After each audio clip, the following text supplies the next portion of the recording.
Nobody's thought about jumping over the shark. Jump over the pile, Yeah. the tush push. That was weak, bro.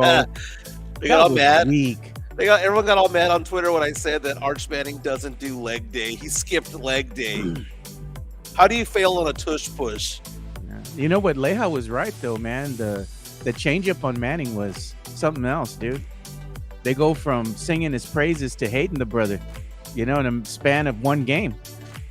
I don't know if it's hating. Okay, so we brought this up last week, Joe, and you all gave me crap about it. It's one of those things where he hasn't proven himself. Like, how could UT be the number one team in the country when this is obviously a transition year? That's all media hype. Is all that it was. But you want them to fail, though. That's what you want. You want them to fail. He's had one bad game, and you're already saying that I don't want Arch Manning to fail. What I want is to be right more often than I'm wrong. But then you want him to be over there with the freaking Saints. No, Miss Mike. Oh, man, you can't say he sucks at UT, and then you want him to be part of the Saints. Get out of here. I'll take Nussmeier over at LSU, who, by the way, might be the number one team when it's all said and done. Look at that. Leja's in the chat. He says, "What the F is up? Them Red Raiders played. Who knows? And who and dropped a 60-plus burger on their ass. And the tortillas flew." That's a Mario Cavazos we have. Oh, I had world here. I had Miami breakfast tacos yesterday. They were the best you've ever had, right? Better than San Antonio. They're all right. Nah, you said they were the best. Why you got to put words in my mouth? I didn't. That's what you said on the X. I said some of the best, not the best. The best that I've ever had.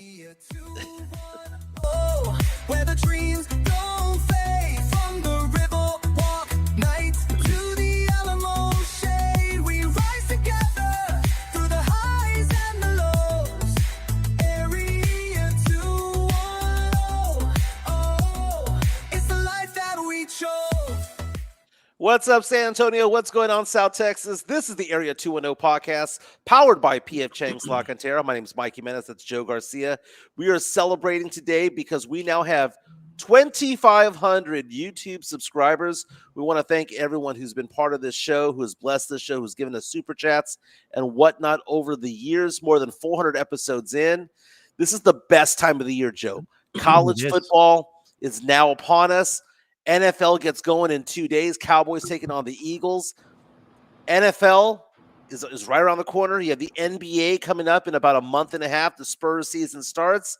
High school football is already in full swing. Jay beat my Holmes Huskies over the weekend. Gina Ortiz-Jones in attendance there. No Fire Gina chance? No Fire Gina chance, right? She went to a home game, right? She didn't go to an Alamo Heights game. She went to a J game, right?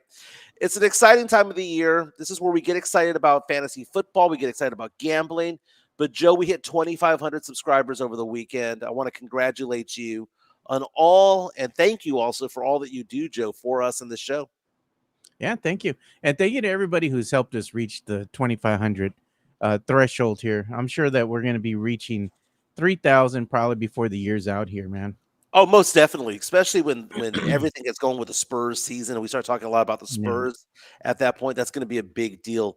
I am back from Miami. Got back last night. Chica did not make it. I am a little bit crispy, dude. Hit up the beaches in Fort Lauderdale and Surfside and in Miami Beach. But the fact of the matter is, Joe, I made it home, but Chica did not. Here's the thing. If you fly those cheapy airlines, Spirit Frontiers of the world, the Spirits of the world, if you are not checked in 60 minutes before your flight takes off, they will not take your luggage. Okay? Had no idea that was the case. We got there, Joe, with an hour and 45 minutes to go before our flight. But by the time we turned in the car, by the time we took the trains into the airport, by the time we walked through the airport and found our terminal, and then we got behind this woman at a kiosk who was struggling to check in her stuff. It was 58 minutes until our flight. They said you can get on the flight, but the luggage has to stay, and we won't send the luggage home. So Chica said, well, my daughter's here in Miami. I'm going to stay an extra day. So she stayed an extra day. I went back home so I can go work, and I had my daughter with me as well.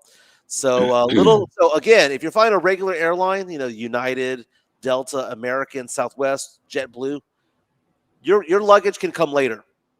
But Frontier and Spirit will not do it. You need to have your bags checked 60 minutes, at least 60 minutes before your takeoff time.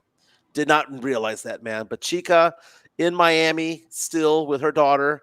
They were sending me photos over the all last night as they went to dinner and whatnot. But it's all good. It's all good. We got a full refund. It's all good. Mike, you told Chica, just like that scene from, what was it called? Tombstone? Bye. Bye.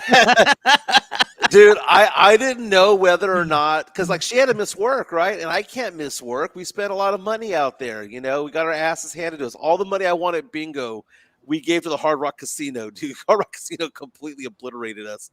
But we'll get into some gambling over the weekend because in sports, rather, UTSA taking on Texas State this weekend, 2:30 kickoff at the Alamo Dome. UTSA favored by 4.5 points, Joe.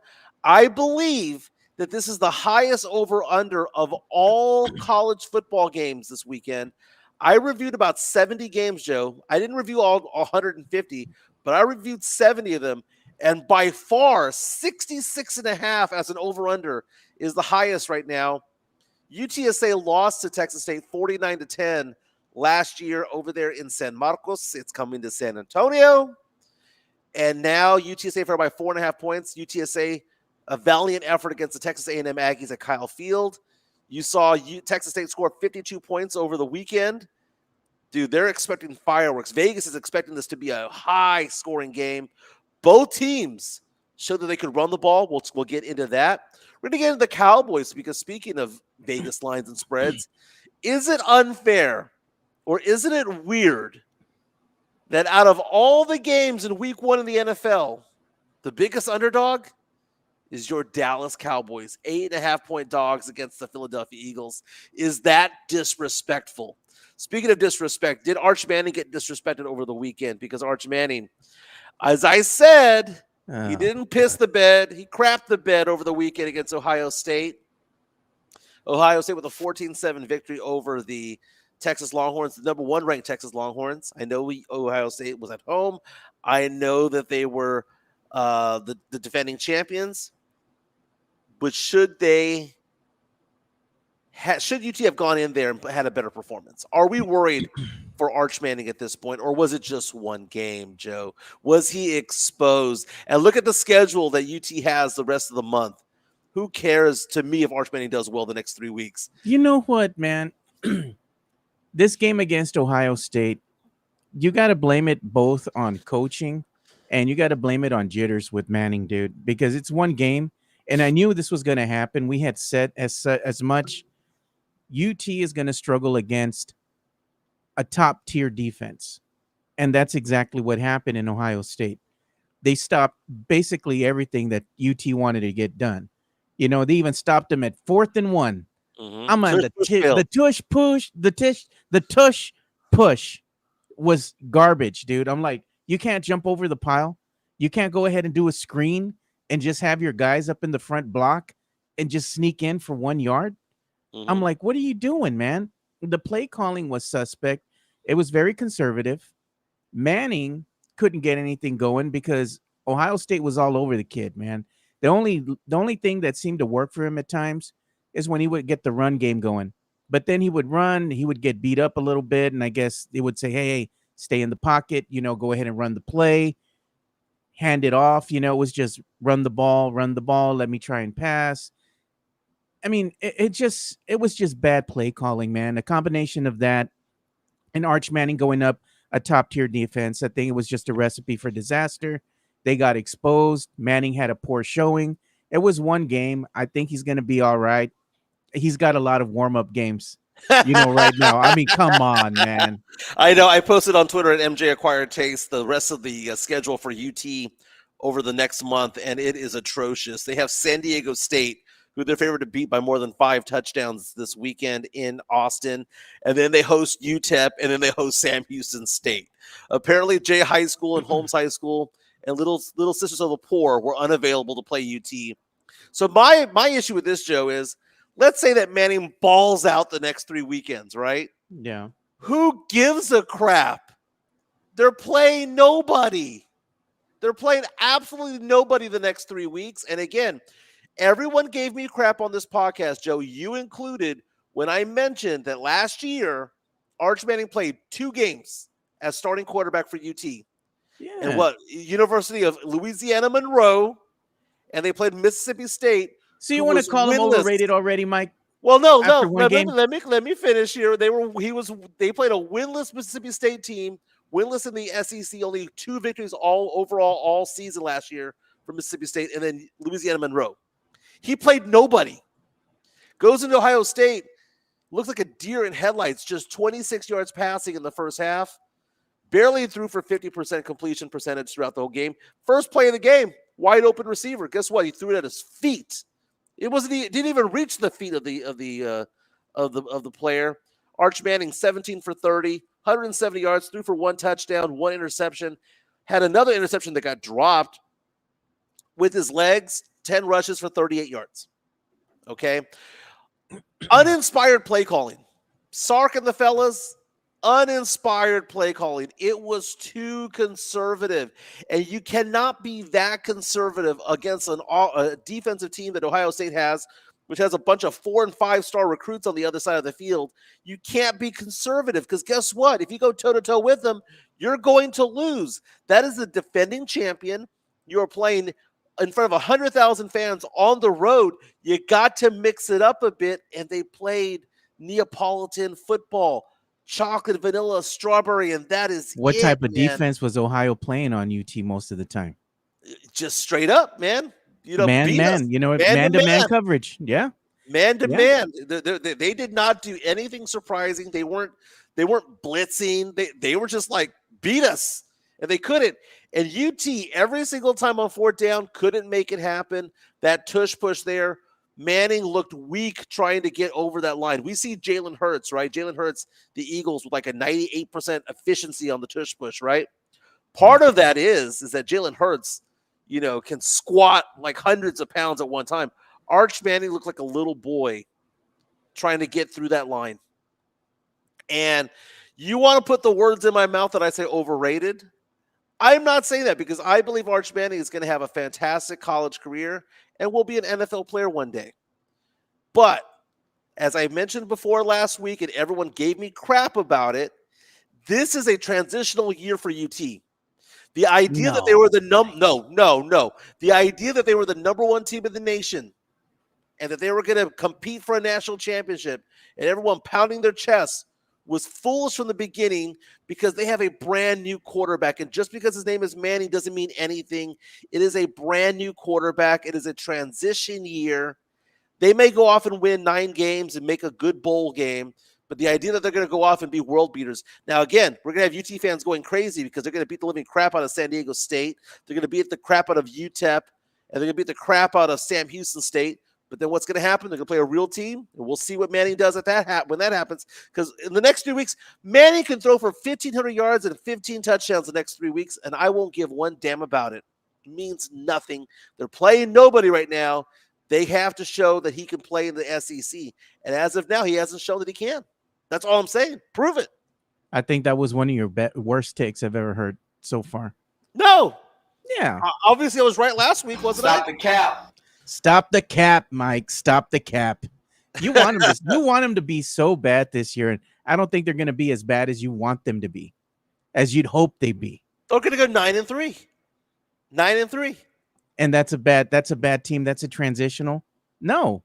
That's not competing for a national championship, Joe.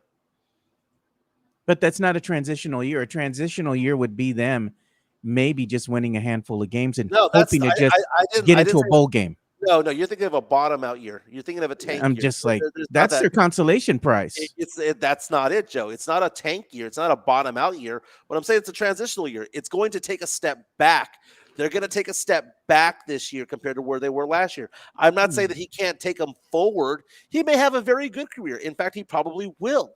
But what I am saying is that this year is not going to be the year. His redshirt sophomore campaign is not going to be it. It's going to be next year and the year after that he's going to ball out. This year, he has to get his feet wet, Joe. Ooh, Sam Sam Salinas Salinas. says, nah, Joe, Mike is right for once. The sun is shining on a dog's ass today. On our chat Nah, powered Mike, by P.F. Chang's Lock and Terra. that take is gonna be that white dog shit out in the yard, man. Well, Back in the Mario day. Cavazos right there. UT's top receiver left for the NFL. Quarterback and key running back, Blue, you're my boy Blue, now in the NFL. It's going to be a transition year. But the idea that they're going to go undefeated the rest of the year, stop it. By the way, Oh no. it wasn't just Texas. 4 of the top 8 teams in college football this week. What happened, Joe? What happened to Alabama? What happened to their what happened to their, what happened to their undefeated what's their undefeated records called, Joe? Gone. Gone. Yep. Alabama losing. We saw Texas lose. Who did they lose to? Florida State. They lost to Florida State, dude. And again, I was where was I? I was in Florida over the weekend, dude. All the Florida State shirts came out, Joe. They all came out. But we saw Ohio State beat Texas 14-7. LSU. Everybody, Joe, I know who gave me crap about the Texas prediction. Was giving me crap, Joe. They were giving me crap. They had it all they had it all. They had their tweet already written. He knows what happened to your LSU Tigers. They had it all written down, Joe. They were just waiting for the game to end to hit send. And what happened? LSU won against Clemson on the road, 17-10. LSU had that game put away. Clemson came back and tied it, made it a good game at that point. Interesting. LSU pulled it away, 17-10. We saw Georgia beat Marshall. Oregon beat Montana State. Again, we saw Alabama lose to Florida State 31-17. It wasn't even that close. The question right now is going to be, who's the number 1 team in the land? The 2 obvious choices, according to both the Associated Press and ESPN, they're saying it's going to be either Ohio State, LSU, or it's going to be LSU, Ohio State, depending on which game you found to be more exciting. You found it to be a better win. I can see arguments from both sides. I would probably predict it to be Ohio State because you did beat the number 1 team. Yeah. But there's something to be said about the reason why. But to go on the road to beat the number 4 team on the road is also a big deal as well. But it should be Ohio State. You know, to be the champ, you got to beat the champ, right? Yeah. And let's talk about Texas Tech, dude. They obliterated Pine Bluff, bro. Whoever heard of them? You know, yeah, some little no-name team. They just got decimated. And you know, we haven't really talked about UTSA, but UTSA held their own for a bit against Texas A&M. The problem being is that Texas A&M has deeper pockets, and it showed as the game went, was going on. It was going to happen eventually. And Don Harris of News 4 had said the same thing too. It's not throwing shade at UTSA. It's just Texas A&M has more money, dude. That's the nature of the beast. Yeah. What did I tell you before the show started? I said the 4 stars beat the 2 stars. Yeah. But UTSA had a good showing. UTSA had a very good showing. I was at the Hard Rock Casino watching the game. And I was very, very happy, man, when you saw that run by Robert Henry go 75 yards to the house. Dude ran for 177 on the day. When you saw Robert Henry go off and all of a sudden it was 21-17 midway through the 3rd quarter, it was like, you know what? No matter what happens the rest of the way, this is a victory for UTSA because this was a nationally televised game on ESPN. And you see UTSA in Kyle Field with more than 100,000 people in attendance cheering against them. You see UTSA show up. And it was 21-17.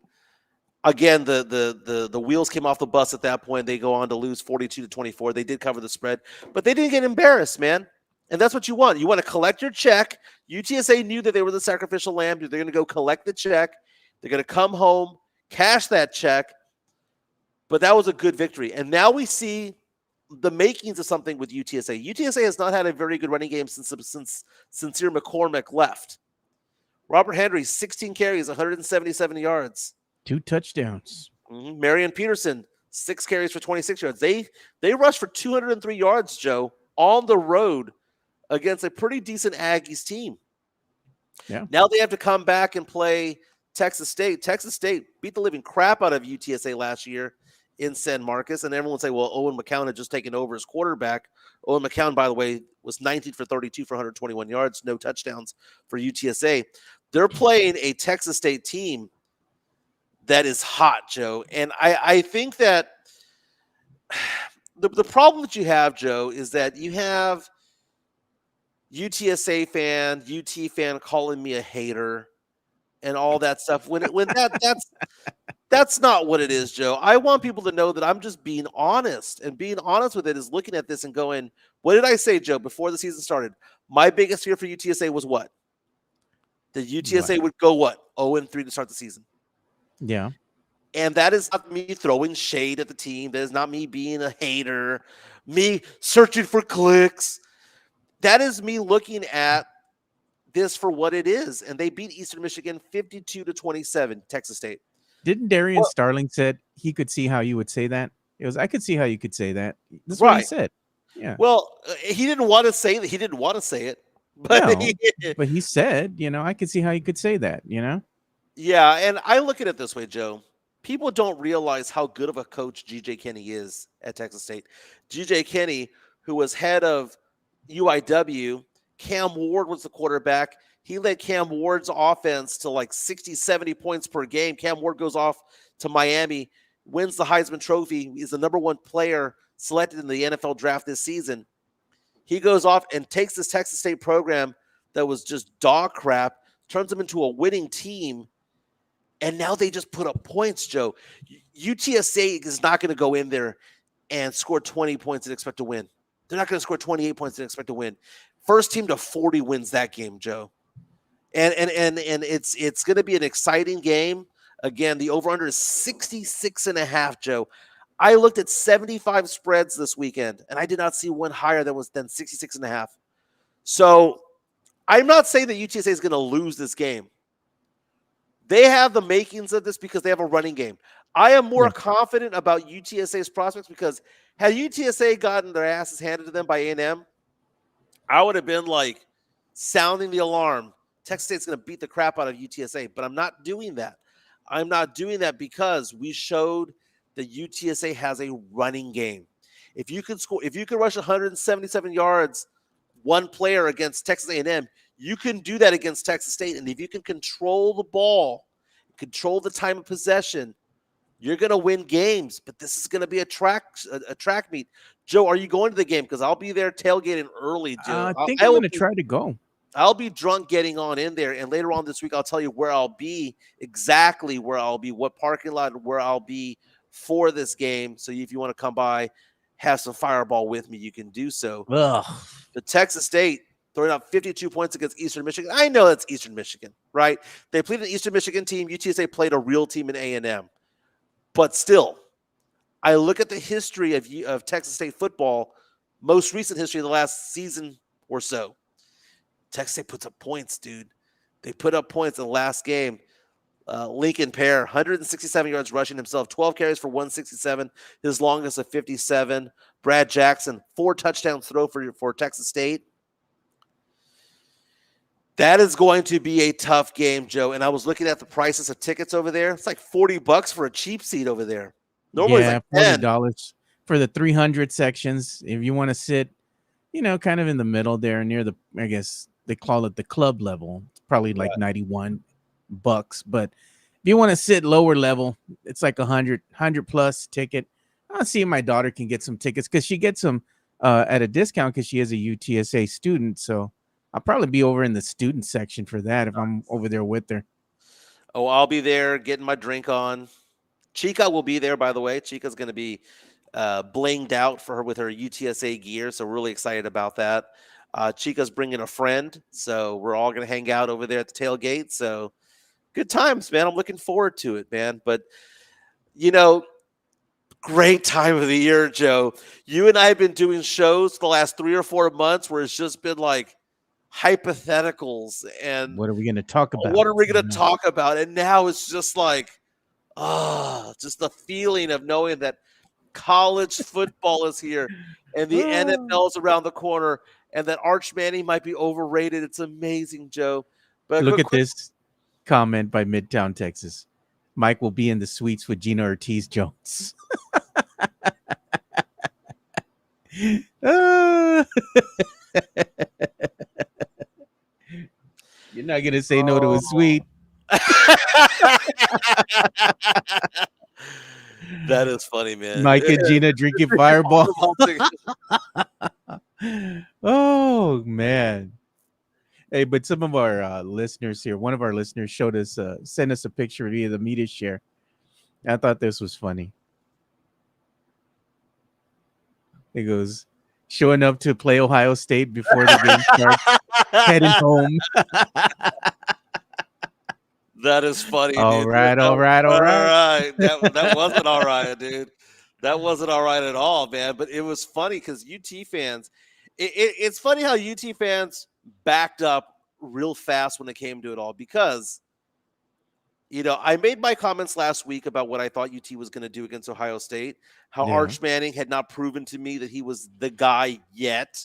Again, I'm not saying that Arch Manning is going to be a bad player in college football, that he's not going to be an NFL player, that he's not going to be even a player that is going to be worthy of being considered generational. I'm not saying that. What I'm saying is that he wasn't ready for that moment, and UT fans had hyped him up to be that and were expecting so much. So many people came up to me on Twitter, Joe, because I tweeted out there that this was one of the most embarrassing losses in UT history. And they were like, nah, man, we lost at home to Kansas and blah, blah, blah. No, shut up. That does not count. And I'm going to tell you why, Joe. Just because Kansas was like a 30-point underdog and all that, how many people watched that game outside of DKR where they played? No one was watching. Buddy. But how many people were watching Ohio State, Texas at Everyone 11 was watching a.m. that. on Saturday? On Everybody. Fox. On Fox, Fox. 1 against 3. Everybody was watching this game. It was the most hyped up game of the week. And that is why it was the most difficult game, one of the most embarrassing games ever. By the way, Joe, I just sent you a media share, Joe. Sure. I saw this, Joe. I saw 2 versions of this. And what did you think when you saw this breakdown, this breakdown of Arch Manning right here, Joe? Let's see. I think we shared it amongst ourselves as well. But it's funny. I saw all the Arch Manning memes coming out where they're comparing him to Shadur Sanders. But this one right here, Joe, who do they compare him to, Joe? Dakota Rain Prescott. Surprise! It was me. Dakota Rain Prescott, dude. And the Cowboys going to kick off their season here too, man. So, and this is funny. Somebody sent me this. They said, I'm going to stick out in the student section if I sit over there with the kids. I'll be there with my daughter.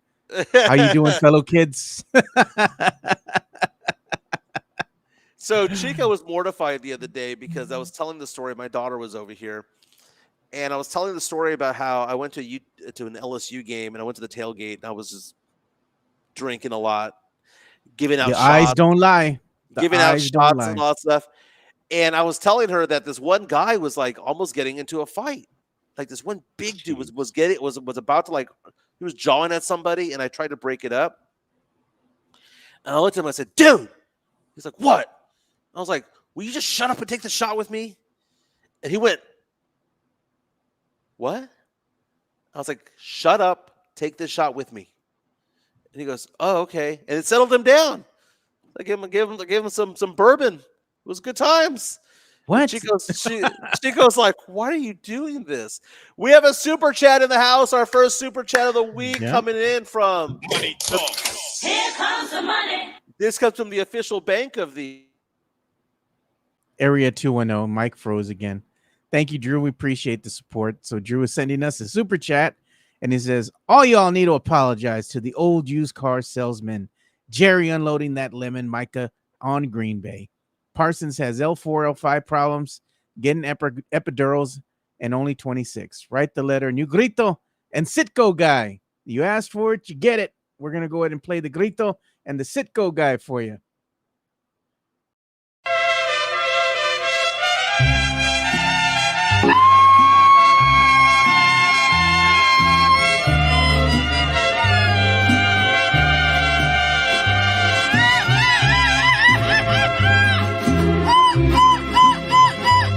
Presumir a mis mis amigos me esconden que en el amor. And he's going to also get the sit-go guy because he asked for it as well. ¡Oh, me pegan toda la pura verga! ¡Me trepan a la verga! Mira.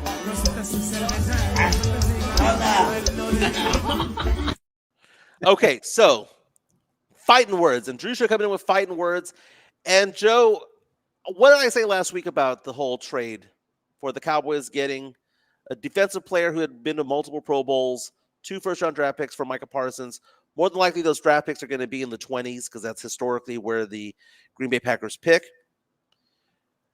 I said back then that the Cowboys might be better off without Micah Parsons. The problem is that they could have gotten so much more for him, or they could have signed him earlier, or they couldn't have, that Jerry Jones tanked his trade of value, right? Because he talked crap about Micah Parsons. He specifically talked about Micah Parsons' injury history. So Jerry Jones, even if he's right that Micah Parsons is damaged goods, he's wrong in the sense that he could have gotten so much more for the Cowboys. But he poisoned the water. He tanked the trade. He poisoned the well. He could have gotten 3 or 4 first rounders. He could have gotten multiple players. He could have got. It could have been maybe not Herschel Walker-esque, but he could have gotten a lot more. But he got a mini haul.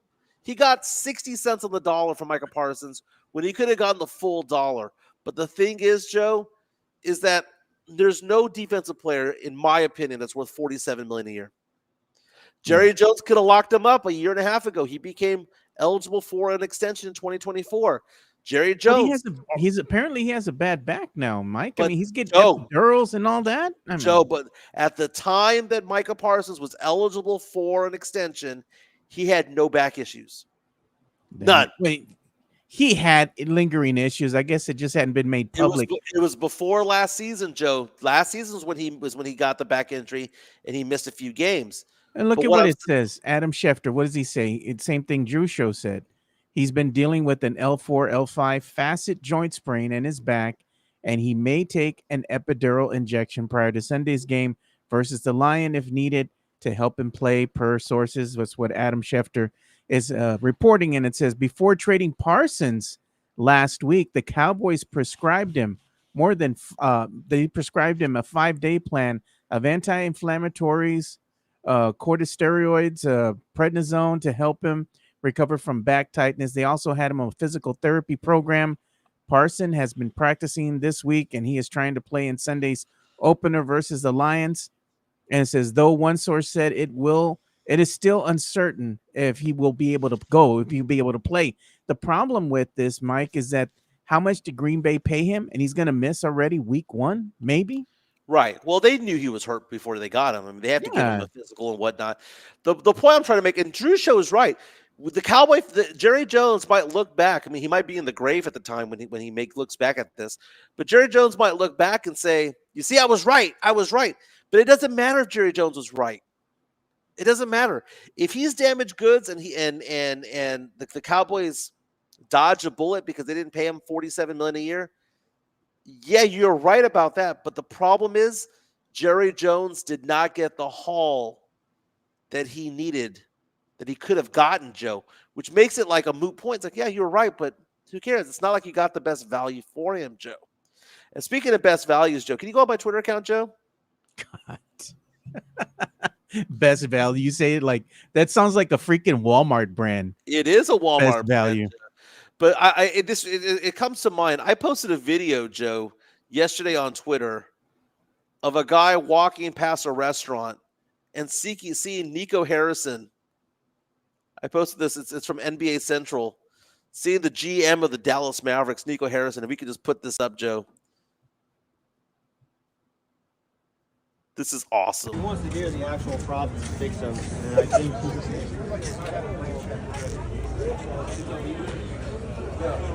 Nico? What's up, man? Good to meet you. We all still fucking hate you. Good talk, bro. Do better. Do better. That's gonna be me to Gino Ortiz Jones at the UTSA game. Hey, welcome to the UTSA game. We also effing hate you. Can you imagine if they show her up there on the big jumbotron? What's gonna happen? Oh, I know. The boo birds are gonna come out, Joe. Oh, we got an incoming super chat from the Drew Show. Here comes the money. And there you go. You didn't get to read the last one, so here you go, Mike. It says, LOL, you can't trade a player without medicals. LOL, keep lying. The league had all the Carfax reports on Micah. You're wrong. Admit it, foo. Okay, no, you have to pass a physical. You have to know your medical records. Like you said, it is like a Carfax, right? I get that. That's what happened. They wanted him anyway. So obviously they don't feel like it's a big issue. I mean, they have Coach Kilmer there giving him the epidural before from Varsity Blues, giving him the epidural before the game. Can he play? Can he play? I don't know, man. But we'll talk more about the Cowboys on the other side.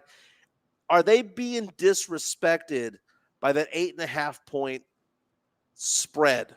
No, bro. Right? No, absolutely not. By the way, later on this week, we should have a Texas Longhorns legend coming in the house, Joe, to talk about UT football.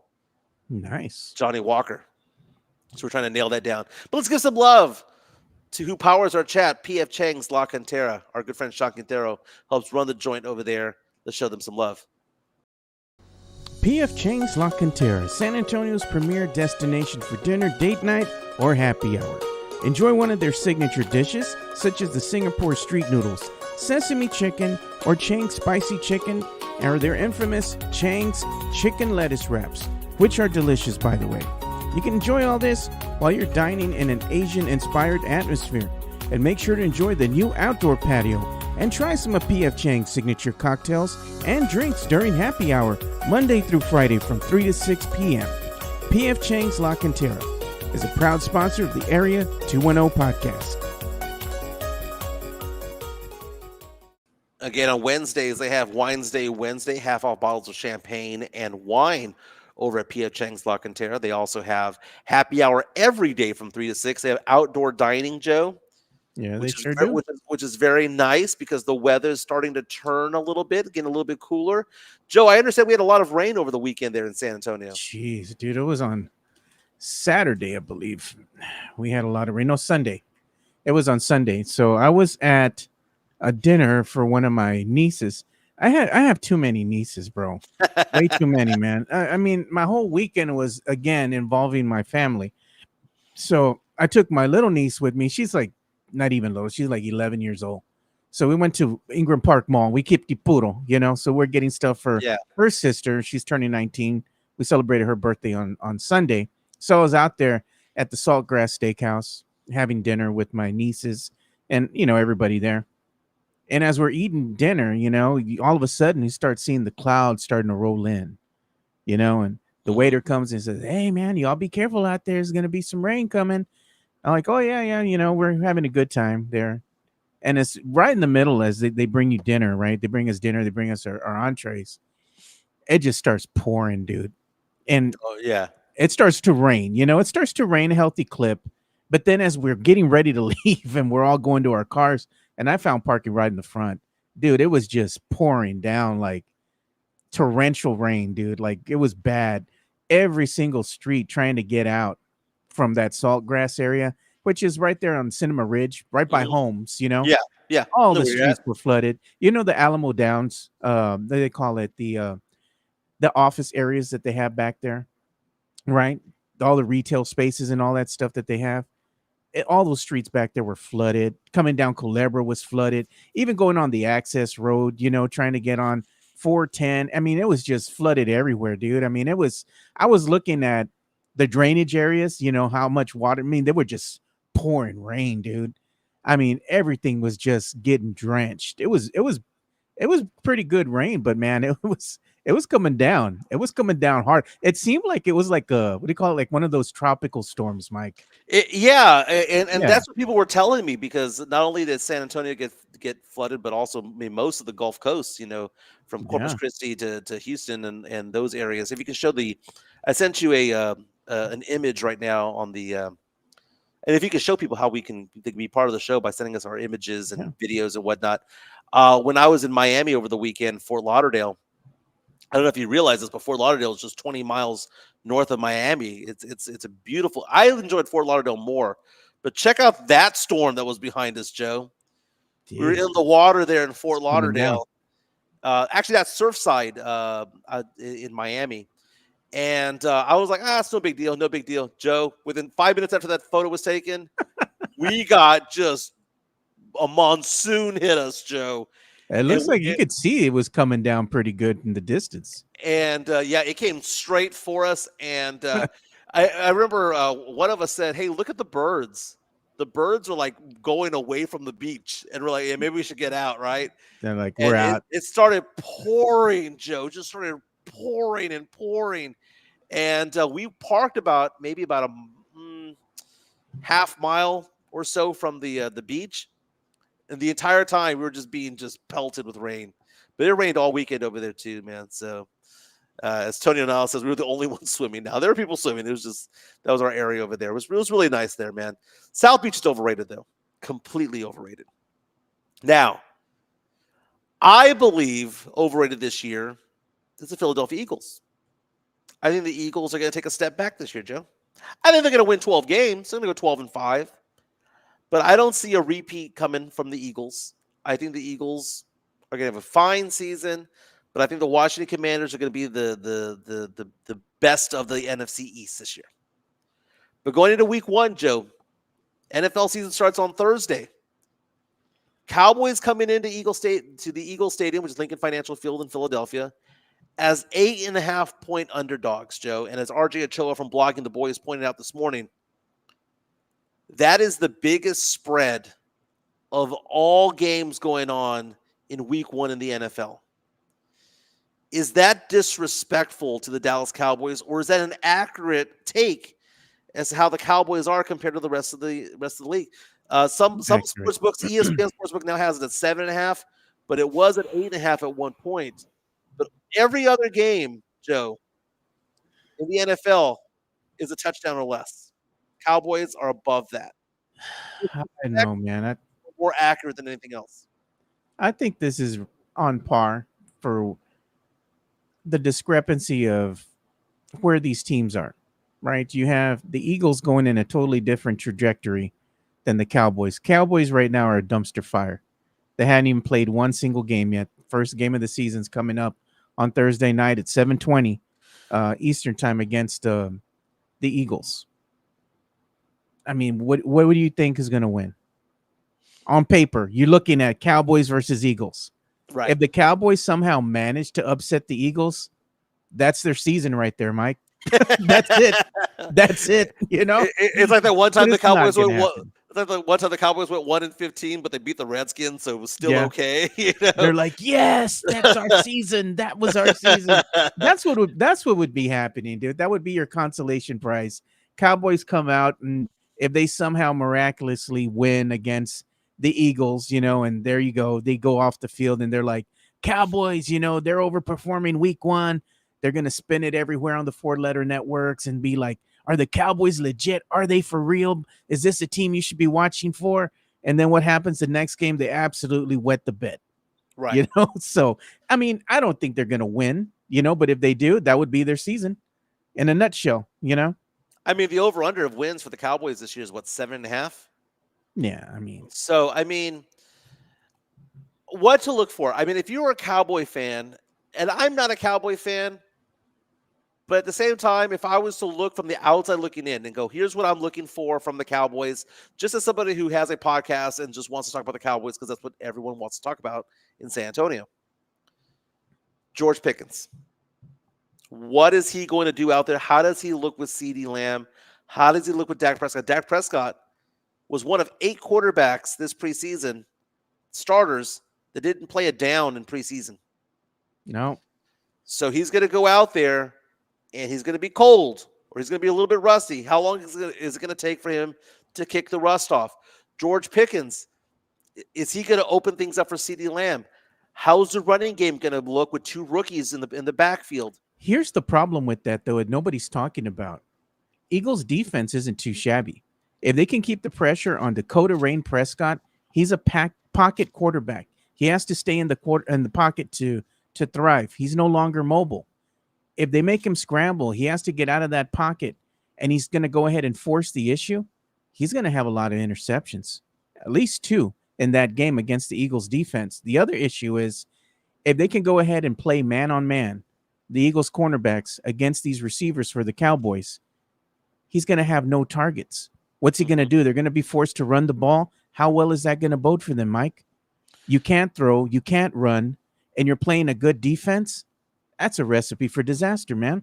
If there's any optimism for the Cowboys, though, the Eagles no longer have Josh Sweat and Milton Williams as defensive linemen from the Super Bowl champion team. Darius Slay, Isaiah Rodgers, Oren Burks also gone. C.J. Gardner-Johnson rather was traded. It's a different defense, Joe. And they lost so many players. They're replacing literally half the starting lineup on the defensive side of the ball. And this is their first game together. If there's ever a game for the Cowboys to just come in and go, surprise, we're here. If there's ever a game for the running game, these rookies to take off, Joe, it's this one. If there's ever a game for George Pickens to make an announcement for himself and say, hey, look at me, 8 receptions, 112 yards, and a touchdown.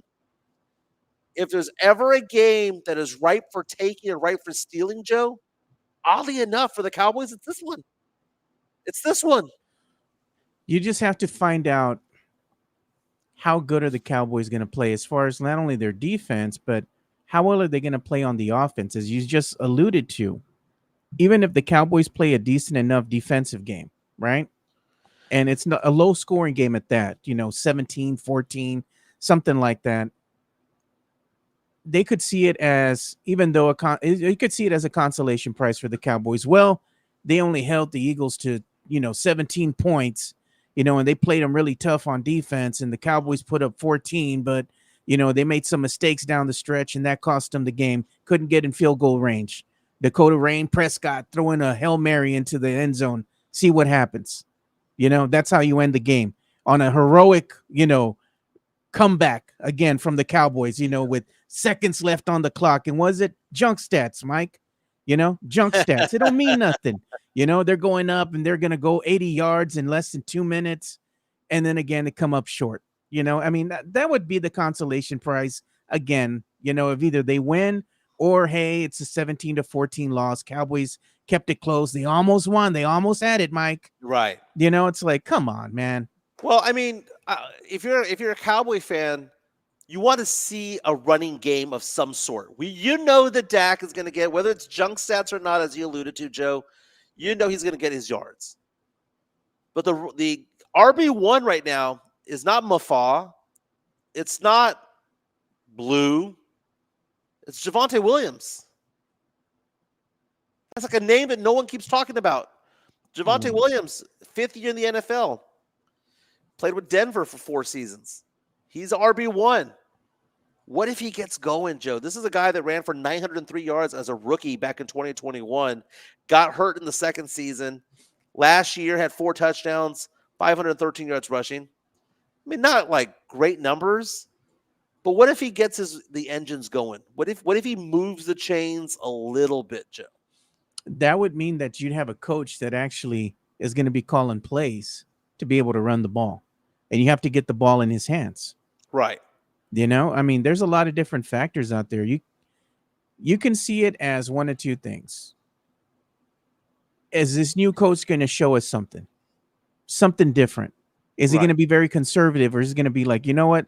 Let's go ahead and try to run. Let's go ahead and try to establish the run early on, to go ahead and let the offense breathe a bit. Let's give Dak some breathing room, and if you could say, in a sense of a word, because if you establish the run game early and it's working for you, you're going to wear down the defense, right? The other thing that it does is it keeps that other team honest. They can't just go ahead and just bombard Dak with just running, constantly coming in here with the rush, just rushing him Right. every single down. They're going to have to scheme on, hey, man, they got a bit of a running game going. We're going to have to go ahead and try to catch up to their running back, and see what we can do to stop the run. And that's going to tire them down. Then you can go ahead and move the ball and pass it downfield a bit. But if the Cowboys can't establish a run early, it's lights out. Good night. Game's going to end early, man. But it's going to be interesting, like you said, to see what's going to happen there. Is this new coach going to show us something? Or is he just going to be conservative and just be like Jerry's puppet, and Jerry's going to be, you run this game conservative. We don't want to see nothing flashy. Come on. You can't be conservative out there. You can't have UT's playbook against Ohio State out there. John Machota of The Athletic just tweeted out here within the past hour saying Dallas Cowboys starting running back Javonte Williams says he has not been told what his workload will look like Thursday. Quote, I just expect to make plays when I'm out there. He did not play in the preseason. Said it caught him by surprise that he didn't play in the preseason. So think about that, Joe. QB1, RB1 for the Cowboys, no preseason snaps. None. That's crazy. But again, he's a younger guy, 5th year in the NFL. You're just hoping that he has the experience there. He played for Denver. He has shown that he could rush for 900 yards in a season. His yards per carry, Joe, I hate to say it, are very reminiscent of Zeke Elliott toward the tail end of his career. 3.7, 3.8. You need to get 4.4 or higher. You need to have somebody who can move the sticks. But I look at it this way, Joe. I don't know what to expect. Because if you were to tell me, Joe, that the Eagles are going to just beat the living snot out of the Cowboys and win by 2 touchdowns or more, I'd be like, well, I mean, they're the Eagles. They're the defending champions. They're at home. That's to be expected, right? But I would not be surprised if the Eagles struggle. Again, half their defense is gone. A.J. Brown's going to be healthy for week 1, by the way. That was announced today. I just look at it, Joe, is that there's something telling me that the Eagles are going to take a step back this year. That doesn't mean the Cowboys will take a step forward. I'm not saying the Cowboys are going to take a step forward. I'm saying the Eagles, I don't think are as good as last year at all. You don't think they're as good as advertised? No, not at all. Not anymore. And now they might reload and make a run for a Super Bowl again in a couple of years, but I don't think this year. Not this year. I think what do you think they're going to do? They'll go 12-5 and be out in the second round of the playoffs. I think the Commanders are going to be the ones in the driver's seat this year. That's what I'm looking for in the NFC East. But I don't think. I think the Commanders are going to digress. That's what I had predicted. They just got more talent, dude. They brought in more talent. I don't know what to say. If they regress, it's because Jaden Daniels goes with an injury or something like that happens. For me, it's hard for me to see them regress when they got more talent surrounding with Deebo Samuel. But it also has to do with teams scheming for them now. But you can't scheme for when you have Deebo Samuel on that team. You focus on Deebo Samuel. He's the guy that you key on because Deebo Samuel catches the ball, can run the ball, can throw the ball. He's an all-purpose player out there. That's the one that you key on. He's now new to the team. You add him to the roster that has Terry McLaurin and a catch-happy running game. It's just different, Joe. There's so many weapons that he has, Joe. I think through 8 games, they're going all in. I think through 8 games, the Commanders are going to have a 500 record, dude. Well, one thing we know about football, it doesn't matter what the first half of the season looks like. It's what you look like on the tail end, though. But the Cowboys starting the season off with a relatively easy schedule. They better rack up some W's if they're going to have any part of the playoffs this year. First 8 games for the Cowboys, what are you predicting? I predict they're going to lose this game, but I think it's going to be a better game than what most people think. I think Cowboys cover the spread. Eagles win that game. Think the Cowboys are going to be over and under a game above 500 or under a game of 500? At what point in the season? Like at any point in the season? 8 games into the season. Okay, so they lose to the Eagles. They beat the Giants. They lose to the Bears. They lose to the Packers. They beat the Jets. They lose to the Panthers. They lose to the Commanders. They lose to the Broncos. They're 2-6 after 8 games. And that's pretty much it. Yeah. It's going to be hard to catch up if you start off the season just 2-6. Joy-Con says people are focused on Deebo because he looking heavy. I love the fact that he's named after the character from Friday, Joe. Debo! Debo! Jonathan C says Philly 27-21 over the Cowboys. Yeah, I can see that. That's pretty close. Barack also saying 5-3 after 8 games. Then you turn the video game off because it ain't a video game. Oh, Mike. Maybe the Cowboys win one game that I wasn't expecting. Maybe they beat Carolina. You don't think they're going to beat the 3-5. Bears? Or they beat the Bears. Maybe they win one of those 2 games, 3-5. But if you were to tell me, Joe, that they're going to go 4-4 after 8 games, I don't know. You know what'd be funny, man? If What's the that? Cowboys wind up beating the Packers on that September 28th game and absolutely wet the bed against the Jets. I can see it, Joe. Now, one thing we're not seeing, Joe, and I gotta. This is me prepping you, Joe, with this transition. There are reports out there that Victor Wembanyama is out in California No mames, bro. playing street ball, playing pickup No. ball with NBA You s- players, and he's see any looking video? good, Joe. He's looking good, You see any video of that? huh? You see any video of that? Oh no, I haven't seen it, dude. It's Exactly. like Bigfoot. There it is, man. I saw this. This is a courtesy of the Stein line, Mark Stein. This is courtesy of Josh Paredes here. I saw this on the X earlier, and somebody had called me out and said, "Look, since you're a Wemby hater, Wemby is working out." Shut up, bro. No mames. You don't see any videos. You don't see any pictures of Wemby working out with nobody. The only videos and pictures you see is when he's out in the public eye.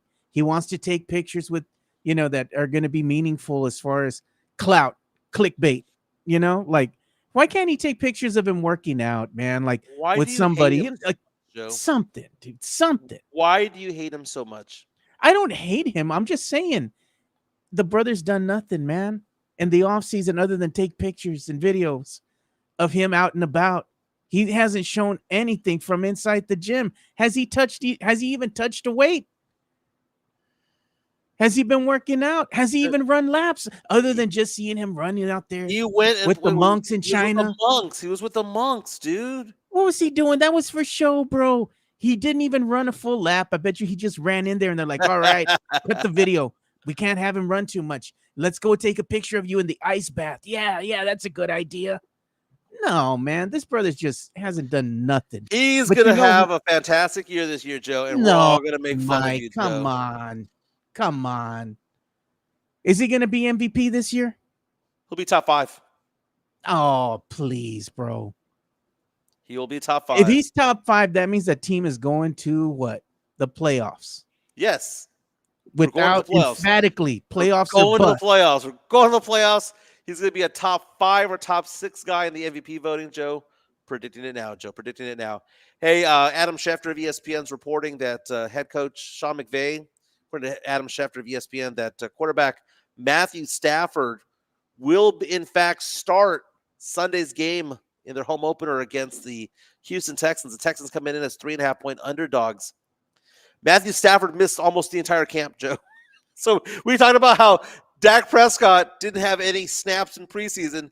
At least he was practicing. Matthew Stafford, 3.5-point favorite, barely took part in camp. Wouldn't it be embarrassing if the Texans lost in that situation? I know Stafford's been around the block and it's been in the league for so long. But man, Joe, he hasn't been practicing and he's being thrown out there. Your thoughts, Joe? I think he's still going to be decent enough, man. I mean, he's going to be better than Dakota Rain Prescott, dude. Are they going to be rusty? Of course, man. But Yeah. I think he'll get it together. He's going to find his footing. Dak's going to be the same way when he's playing that first game against the Eagles. I mean, I'm sure he's going to be good for 1 or 2 picks in that game. Be looking down, head on his helmet, looking mad at himself. Why? Mm-hmm. Because you suck, Dak. That's why. Do better. Joe, the Texans, I think, are poised for a comeback this year. I think, man.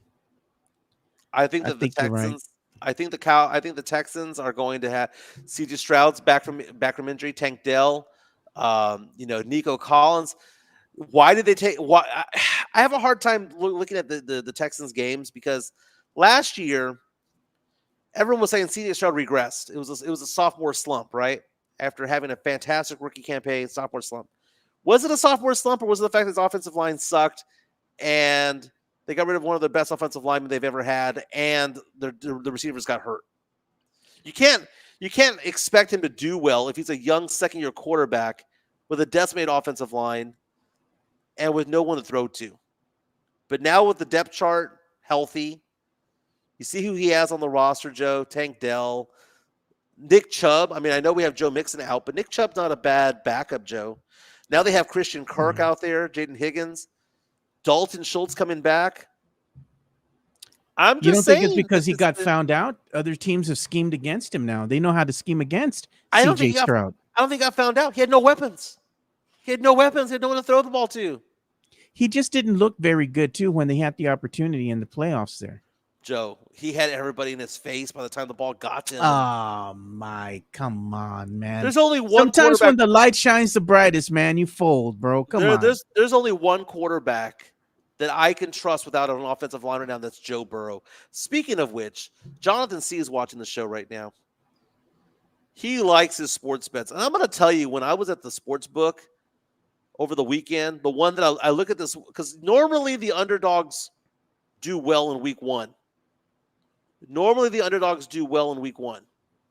But I'm going to tell you a spread that I think, we should all take our rent money, our mortgage money, and bet on.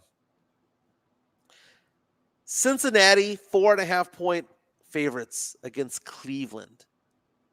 Against a 40-year-old Joe Flacco with a crappy Cleveland team taking on Joe Burrow, Jamar Chase, and T. Higgins. And you're telling me that Joe Burrow is only a 4.5-point favorite against Cleveland? What am I missing here? I know they're going on the road, but they're both Ohio teams. I think Joe Burrow goes over there and annihilates Cleveland. That's my pick of the week. I'm not saying bet the mortgage, but bet a car payment on it. I'm going to ask Chica for my allowance. I'm going to ask her for my allowance on that game. I'm going to put it in the middle of the table. Let's see what she says. Here I am. It says, Jonathan C says, take the Eagles, Panthers, money leg, 2-leg parlay. I like it. I like it a lot. I think the Panthers are going to be good this year. You know what's funny, man? My brother-in-law, God bless him, man. He likes to make bets, right? Yeah. Always placing bets on NBA games, placing bets on NFL games. And he's like, do you think this certain player is going to have so much yardage? And for this game, what do you think how many yards is he going to have passing? How many yards is the quarterback going to have passing? How many yards is the quarterback going to have as far as rushing yards and this and that? And he doesn't really bet on the games on NFL straight up. It's more like the stats, right? Right. Always loses, bro. Every single time. Even when you spell it out for him and you tell him, this is why this is going to happen. Nah, my gut tells me this. He bets on it, doesn't win. And then I remember in the playoffs, I was telling him, hey, this team I think is going to win. I think this team's going to lose. You should just bet it straight up, money line, dude. This is what's going to happen. He didn't listen to me, man. He lost his ass. Mm-hmm. And it's funny, though, because you have these players that mean so much to these fans. And it's not just because they're rooting for said player. It's because they're rooting on them to either win or fail because they have money riding on the game, right? Stats wise. And that's the true meat and potatoes of NFL football. It's not watching a team play this team. It's everything else in between that everybody's looking for on these games on Sundays. They want to make money, dude. Dude, I remember back in the day, you'd bet on games and they would only have odds when the game started. And when the game started, you can't bet on it anymore unless you were going to bet the second half at halftime. Now you have in-game betting, Joe, where something happens. Like, I'll give you an example. Let's say the Cowboys go up 10-0. And all of a sudden, the odds change, and they're favored to win the game. And now I think the Eagles are going to come back. You can bet on comebacks mid-game, Joe. It is crazy. You could bet the next play. You could bet whatever. I was at a casino last year. I remember I was watching a baseball game, and it was a bad team. It was like Oakland playing like the Yankees, right? And Oakland was up 5-0 in the 7th inning. I thought to myself, Yankees are going to come back and win this game. And I got like plus 400 for them to come back. And the Yankees scored like 7 in the 8th inning to win the game, right?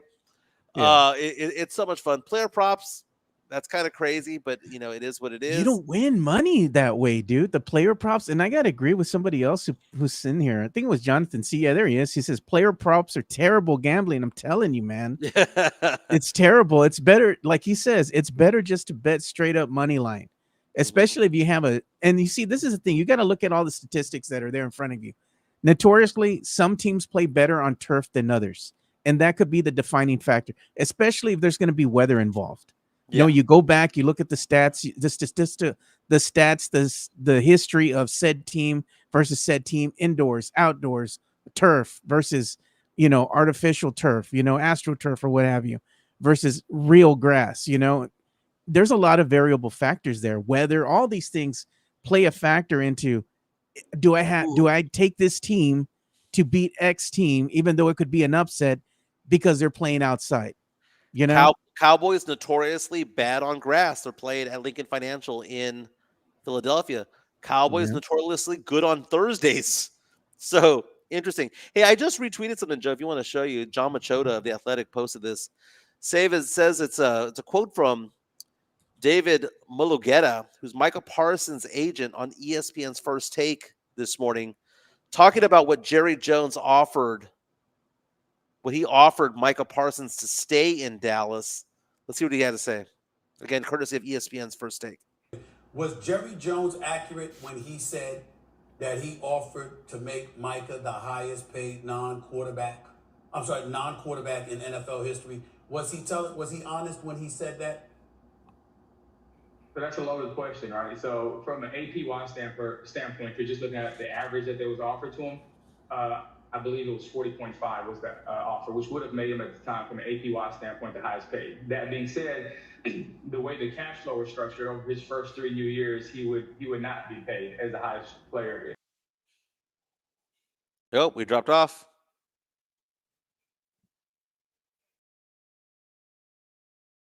Versus 5 years, right? When you look at that 5th new year, it could be the difference in $30 or $40 million for the player. If you look at where the pass rusher market was a year ago, it was at $35 million or so with Nick Bosa. Now it's at $47 million in 1 year with Michael Parsons. So 4 years from now, where do you think that number is? It's probably closer to $65, $70 million a year. And if we lock in that 5th year currently at $40 million, just that year alone is worth an additional $30 million to Micah, if not more. And that's not even counting the raise that he got for the next 4 years, or the fact that the Packers were good enough to us that they gave us the 5th-year option as a linebacker this year as opposed to a DN. So that's an additional $3 million. So, the difference between those two deals you're looking at could be possibly, $60, $70 million when it's all said and done. So the Cowboys did make an offer to Micah Parsons, but they believe that it was not in his best interest to take it. Goes off to Green Bay, signs a deal for $47 million to become the highest non-quarterback ever in NFL history. Again, we're going to find out week 4, Joe, right? Micah Parsons, is he going to play in week 1? We'll find out. Going to be taking some shots beforehand, Joe. Hey, Joe. Damaged goods already? No, I don't. I mean, you rack up injuries, but I don't think he's damaged goods yet. Joe, question that came up, we were talking earlier in the show about the UT Longhorns losing to Ohio State. We talked about how the 3 teams are going to be 1, 2, or 3 in whatever order are going to be Ohio State, Penn State, and LSU. Or it might be LSU, Penn State, Ohio State, whatever. It's going to be those 3 teams somehow, some way. Penn State getting a win against a, whatever team. But you had LSU go into Clemson to beat the number 4 team in the nation. UT goes in at number 1, loses to Ohio State, defending champions there in Ohio. Where does Texas go? Texas, let's look at the records right now, right? So teams that are undefeated right now, Ohio State, Penn State, you have Georgia, right? You also have Oregon, LSU. Miami beat Notre Dame, by the way, in a very, very, very last-minute win over there at the U there in Miami. Arizona won, Illinois won, South Carolina won, Michigan, Florida, SMU, Kansas State, Oklahoma, Texas A&M, Indiana, Texas Tech, Tennessee.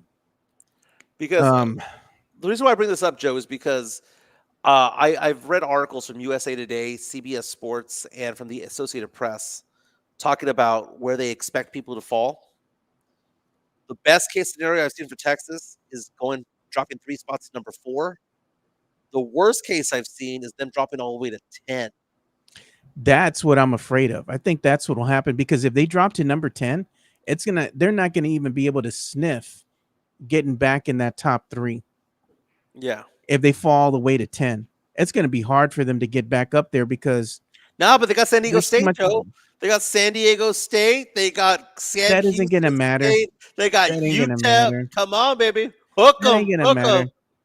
That ain't going to matter to them, because what's going to happen is they're going to be gauged by how well they can, let's say, match up against a contender.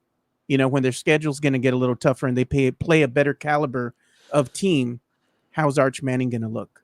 And that's where you're going to see all eyes on them. And those games are the ones that are going to be able to go ahead and help them rise back to the top. Are they going to be number 1 again? I highly doubt that. I think they could get back into top 5.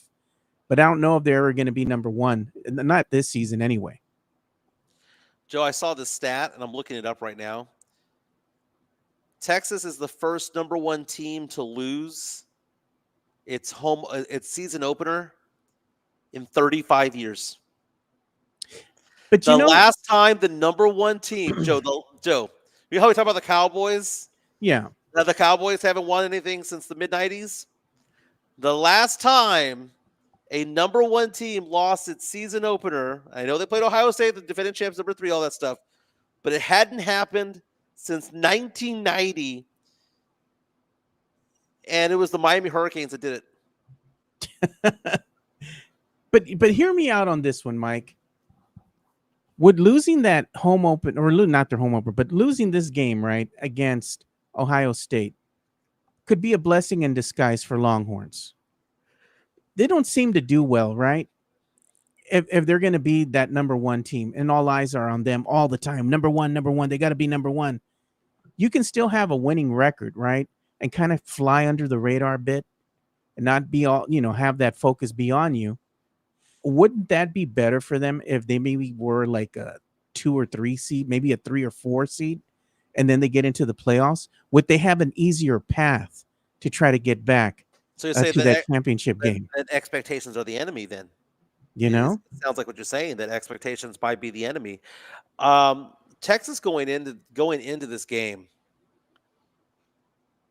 the problem that I see, Joe, and I brought this up last week about how I was not using the word overrated. I was referring to the fact that Arch Manning wasn't ready. He wasn't ready for that game. He was ready for Sam Houston State. He's ready for San Diego State next week when they're like 5 touchdown favorites. He's ready for that. But is he ready for Ohio State? Dude, Joe, I don't think he's ready for A&M. I don't think he's ready yet for Florida and Georgia. That's the problem that the Longhorns are going to be plagued with, is that they can look good and look like world beaters against these other teams, but when they play against teams with great defenses, they're going to have trouble moving that ball, just like they did against Ohio State. Yeah, Joe, but it was different, man, because you can't tell me that Ohio State's going to hold every team down to 7 points. They won't, but it has to do with matchups. You can't tell me that Ohio State's going to keep quarterbacks to 26 yards passing in the first quarter. The first half. It's not going to happen all the time, but I'm saying what happens is with Texas, it has to come down to matchups. There's just teams that they don't match up well against. Ohio State is one of them. Ohio State's defense, because the players that they have, they're fast, they're tall, they're athletic, they can keep up, they can stop the run, they can play man on man.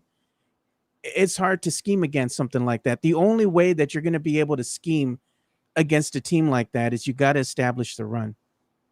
You have to be able to establish the run, and you have to be able to establish it early so you can wear the defense down. Ohio State's one of these great teams, the defensive teams, that you're not going to be able to do everything you want to do and smash them in the mouth right out the gate. You got to wear them down, and then you go for the long ball. Go for that long pass because the defense is getting tired. And I think that's the Achilles heel of the Longhorn team, is that they have that very conservative play calling, man.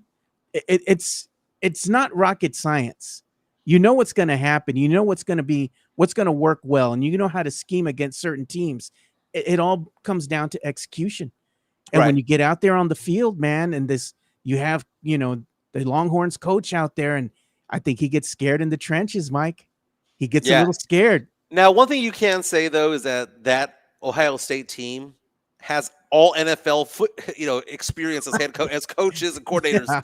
They have all that experience in the world, and they saw Arch Manning, and Arch Manning looked like a deer in headlights. He looked, and I know it was uninspired play calling, true, but he looked like a deer in headlights when it came to it all. People are reaching out to me on Twitter right now, saying that LSU is playing bad teams as well because they play Louisiana Tech and Southeast Louisiana. They play them every year. Yeah. It's an in-state thing, right? So I guess it happens from time to time. But I just found it funny that they lined up 3 in a row because it's like they play LSU's playing Louisiana Tech, right? And then they play Florida. Then they play Southeast Louisiana, and then they play Mississippi State. Then they play South Carolina, Vandy, and A&M, and Bama. And then that third one's Western Kentucky, which has a really good football program. So it's kind of like Appalachian State, right? So I mean, I don't know, man. I would give the edge to LSU over UT when it comes to strength of schedule for this upcoming season. Speaking of which, dude, Bama losing this weekend. Hey, man, Saban's gone and they suck, man. What is up with that, man? Bro, when you lose, they lost to the Florida State Seminoles. Yeah, and they didn't just lose; they got their asses handed to them. You know what's funny though? Even in a loss, Florida State, in a win, should I say, Florida State still lost because they got fined, for storming the field afterwards because the students went, crazy. They lost their crap. They lost their shit after that big win for their school, and there's video I'm going to show right now of the students just storming the field there. And of course, you had Stephen A. Smith here, courtesy of ESPN, saying, what are you going to do? You're going to put 67,000 police officers out there. Who's going to stop that? Yeah. When the students decide to storm the field, who's going to stop them? They probably got a handful of guys out there, that are, security guards or whatever. They can't stop them all, dude. And he says that the school got fined $50,000 for storming the field after beating Alabama. Joe, I'm going to ask you a question, Joe. What do you think Alabama's record is the last 10 games they've played on the field? A game or two above 500? They're 5-5. Oh, man. Alabama's 5-5 in the last 10 games. Alabama has lost 3 of its last 4 games. They lost to Florida State. They lost to Michigan in the ReliaQuest Bowl last year. They lost to OU. They lost to Tennessee. They lost to Vandy. They're 5-5 in the last 10 games. They suck. That tells you they're a 500 team. They're a 500 team, man. 500 team. And did you see what Bill Belichick did when North Carolina football lost? Welcome to ACC football there, North Carolina. They lost. Bill Belichick lost 48-14 to TCU. I saw this thing that said they lost 48-14. Coincidentally, that was the age of Bill Belichick. He was 48 when his girlfriend was 14 or something like that, or when it was 48-7. They're trying to make the correlation between the two because Bill Belichick's girlfriend is like in her 20s. Did you see that video, Joe? I cannot believe this had to be true, Joe. What? But Bill Belichick's girlfriend was on the sidelines talking to Belichick during the game. He probably no. There is video, bro. Let me show you. There is video of this. You won't believe it until you see it. Dude, it is so bad, Joe. Look at there it is. There it is. Like, what is she doing on the sidelines to begin with? And what's she doing talking to him during the game? You have players like 5 seconds before a play, and she's like, baby, I need to talk to you about something. Go to the concession stand, get yourself a Slurpee, and watch the game. How many coaches in college football had their significant other talking to them on the field this past weekend? I'll wait. I don't know, man. Dirty old Bill. Dirty old Bill did, man. You know what? It's almost like he's too old to coach. Look at man, they're just clowning her, dude. This is funny, man. They have video. They have a picture of her up there, and it says Bill Belichick's girlfriend Jordan Hudson left the UNC game at halftime in order to make it home for bedtime. Did you see what happened to that tennis match at the U.S. Open? The tennis hat guy. No, oh, that guy that was being a dick and stole that hat from the kid. Yeah, dude. They finally caught him. They did, man. They did. I'm gonna retweet the video right now. Here, I'm retweeting it right now. They should throw that brother in the wood chipper, man. Come on, bro. How are you gonna take a hat away from the kid, dude? So he's actually a multi-millionaire, the guy that stole the hat. I just retweeted if you want to show it. Yeah. So this is at the U.S. Open, which happens in Flushing Meadows, New York. It's one of the 4 majors of tennis. And one of his countrymen was signing autographs. And this little kid is expecting to get a hat. If we can rewind it a little bit. Expecting to get a hat from this guy. And this millionaire just grabs it before the kid could take it. The kid's crying, going, "That was for me. That was for me." The guy takes the selfie with his girlfriend and then puts it right in her bag. Oh, he even gave the kid back his Sharpie. Here's your Sharpie, kid. But I want to see this one more time. Was he giving it to the kid?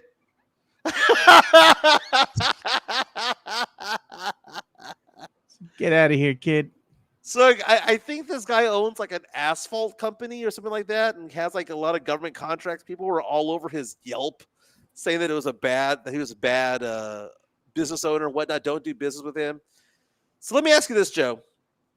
Now, apparently the guy that swiped the hat, not only is a multimillionaire and owns a company that does a lot of, I think it's not concrete. I think it's asphalt that he does over there. Should he lose business for this? Absolutely, dude. This guy's just being a dick. If he's doing that to a kid, imagine what he's doing to you. Yeah.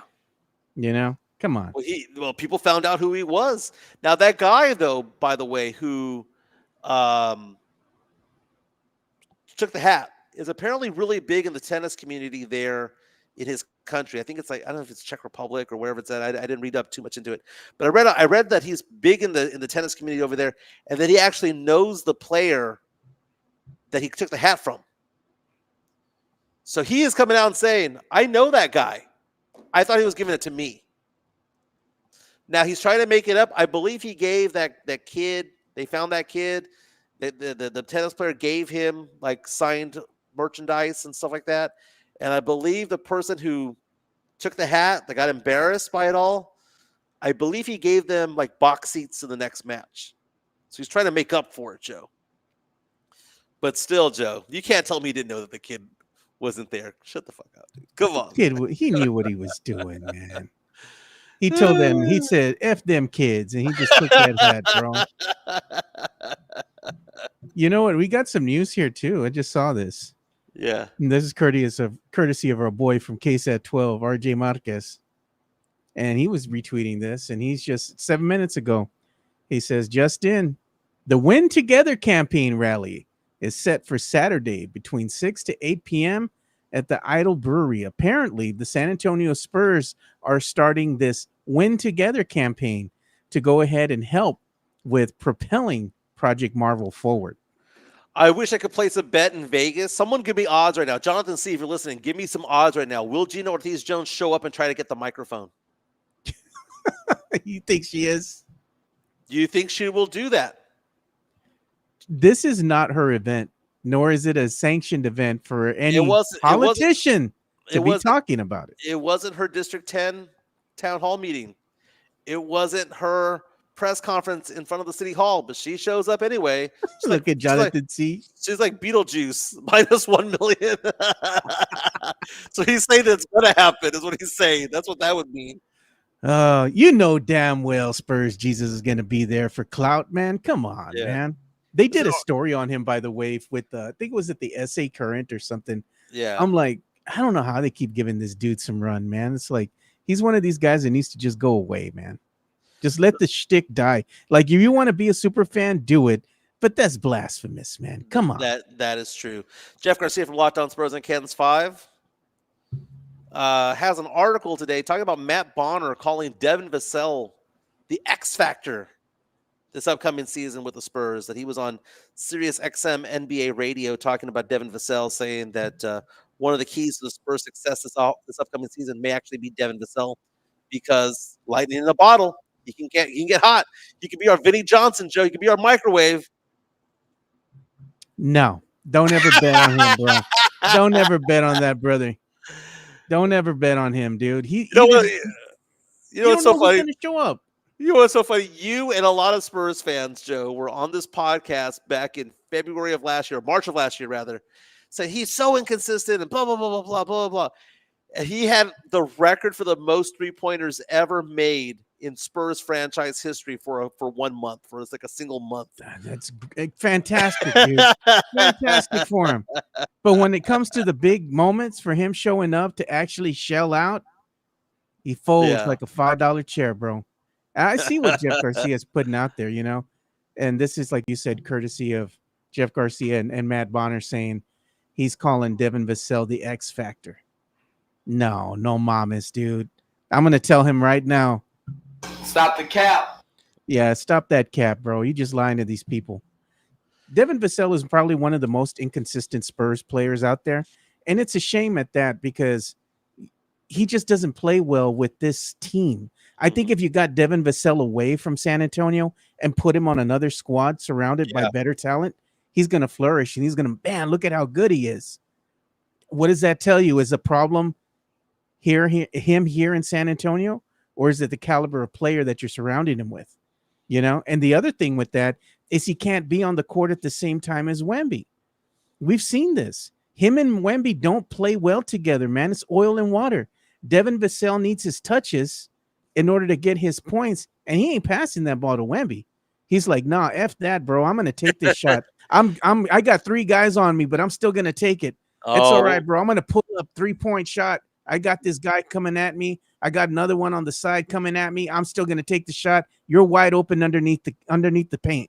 Well, when he said this is my team, when he was saying that, he had a hard time giving up the keys, man.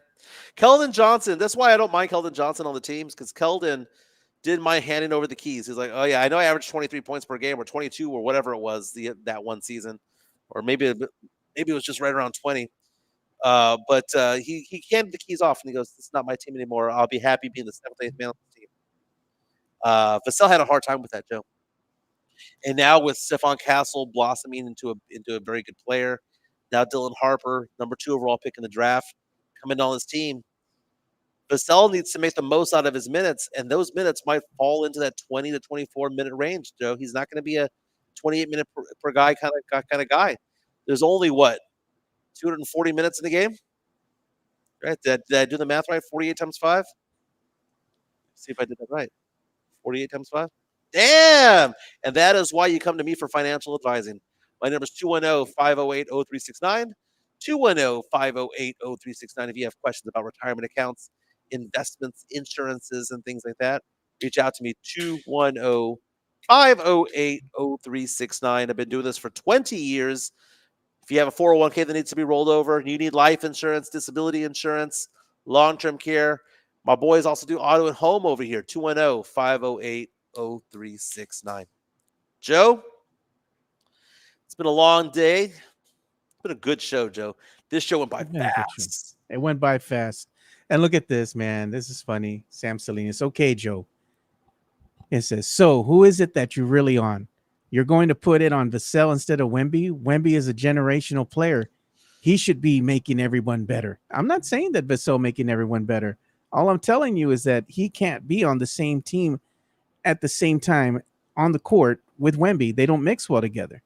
Yeah. And Devin Vassell's just been very inconsistent. If Devin Vassell is your go-to guy and Wemby's willing to go ahead and come off the bench, maybe you got something there. But Wemby, that ain't going to happen. Yeah. They're going to have Wemby in the starting lineup, and Vassell's going to either be comfortable coming off the bench, which I think would make a lot more sense. But if you insert him in that starting lineup with Wemby, it's not going to be as productive as if he was coming off the bench. The statistics are going to tell you something different. Mm-hmm. Most definitely. Joy-Con says Mike would have gotten Micah that extra 10 million. Damn straight I would have. You know what it boiled down to, that whole decision with Micah and Jerry deciding to move on from him? They gave Micah a deal. Micah and the agent said, nah. Micah's agent said, nah, that's not good enough. Jerry said, you know what, man, I had enough. You know what his name is now? Gone. Gone. You know, between the back issue and Jerry made a sound decision based on his medical condition and where he's at right now, right? Hey, this is all I'm willing to bet on Micah right now. And if you don't take it, we're going to trade him. And that's what happened. You know, they didn't take it. All right, man, I'm not going to go ahead and, give him another couple mil. That's all I'm willing to give him. They don't want to take it. Trade him. Trade his ass. And I don't mind that, Joe, but he self-sabotaged the trade. Oh, yeah, no doubt. More. He could have gotten, no doubt. maybe not a third first rounder, but he could have gotten a couple of third rounders down the road. I think he could have. And Jerry's a dumbass too. Why would you go ahead and trade him to the Packers? You know you're going to see him if you make it into the playoff or a wild card. That's dumb, dude. That's poor business decisions. It was, man. It was. Frank says that he missed the UTSA section, but Texas State can take it up the okay. If you want to rewind, it's probably around the 10 to 15-minute mark that we started talking about UTSA, Texas State. We're going to try to get Darian Starling on later on this week. I've been in communication with him, trying to get our guy Johnny Walker, former UT legend. I'm going to try to get him on Thursday because that would be great because Cowboys play that day. So I'm going to try to make that happen for that day. So very nice. Joe, I got to get to work. I got to make some got to increase the 1099s and the W-2s in this house because I spent way too much money in Miami. And by the way, Joe, guess where I'm going in 4 weeks? Miami. Chica's daughter lives there. We got to go visit her. That's what we do. Joe, have a fantastic day. Thank you so much to all the subscribers out there. 2,500 strong. Remember, Joe, when we tried to get into 1,000? Yeah. Then we got to 2,000 and 2,500. I think it's going to accelerate from here on out because now we're talking, we're in the middle of college football season, NFL season, all that stuff. Shows are going to get good. Thank you so much to PF Chang's La Cantera for powering the chat. Thank you so much to Drew Show for the super chats that came in. Drew Show, the official bank of the Area 2.0 podcast. And then also we had a super chat coming in from, was it Drew today? Yeah, Drew had multiple ones over today. Yeah. So very nice. Spurs talk down the road, Joe. Cowboy talk just 2 days away. Fantastic, man. Again, happy hour, PF Chang's La Cantera from 3 to 6 today. Tomorrow is Wednesday, Wines Day, half off champagne, half off wine, bottles of wine, all day Wednesday. So go check out Sean. Go tell him hi from us. And again, tailgate game is 2:30 on Saturday, UTSA and Texas State. I will be there with Chica. Come hang out with us. I'll let everybody know where I'm at. If you want to come by, have a drink with us, be amazing. We're going to have a fantastic time out there. And I'm looking forward to it, Joe. Yeah. We'll see you boys tomorrow. We're out of here. Peace. We got to make that money. Later.